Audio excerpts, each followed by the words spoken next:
Hi, I'm Ben Secret, and today we're going to be split processing a portrait in a style loosely inspired by Berlin-based photographers Billy and Hels. And this is a technique in which we create separate colour and black and white versions of our shot, and then recombine them in Photoshop.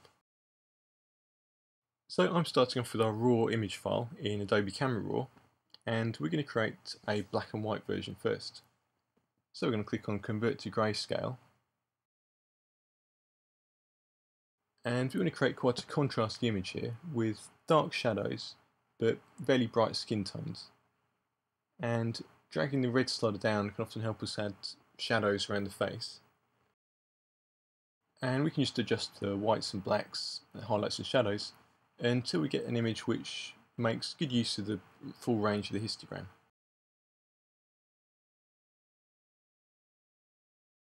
And we can also raise the overall contrast of the image. And this is one way in which black and white photography tends to differ from colour photography, in that without the colour information there, the black and white tones basically have to do a lot more work. So we can just open that into Photoshop, and then opening our raw image again, we want to make a colour conversion. So this time we're going to turn the contrast down, click off on grayscale, and this time we're going to make quite a flat looking image with the colours neatly contained well within the boundaries of the histogram. So the most important thing here is that we've got quite flat colours with nothing being lost in the highlights or shadows.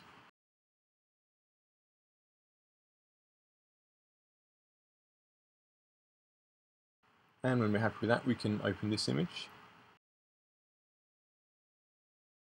And now we can just select this image, copy it, go into our black and white image, and we need to convert this to a colour image profile.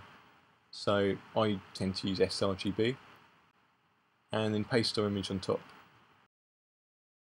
And now we just change the top layer's blending mode to colour. And straight away this gives us a slightly different look from normal.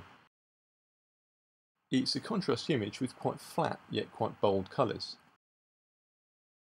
And the next thing we're going to do is bring our tones down a bit more. So just adding a curves layer in between our colour and black and white layers. We're just going to bring the brightness down and then add a bit of a lift in the shadows just to keep some detail down there.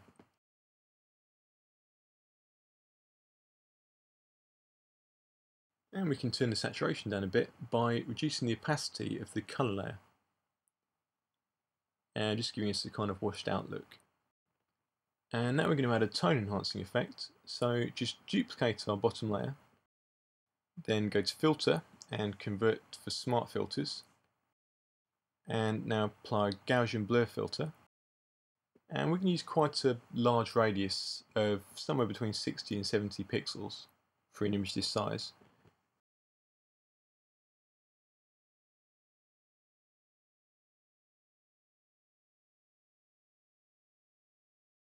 And now we're going to invert this and just attach the invert layer to the layer beneath as a clipping mask, and we can do this by alt clicking in between the two layers.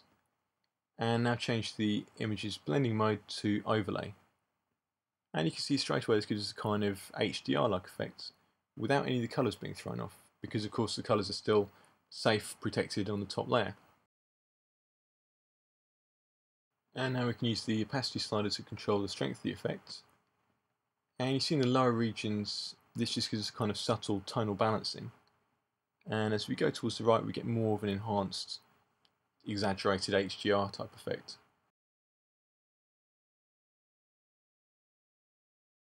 And we can fine tune our image further with a few more adjustment layers. So just heading up to our top layer and adding a black and white adjustment layer, which we can turn to luminosity blending. And this is just another way to balance the tones of our image. By taking the red slider down, we can add deeper skin tones. And by taking the yellow slider up, we can add brighter skin highlights.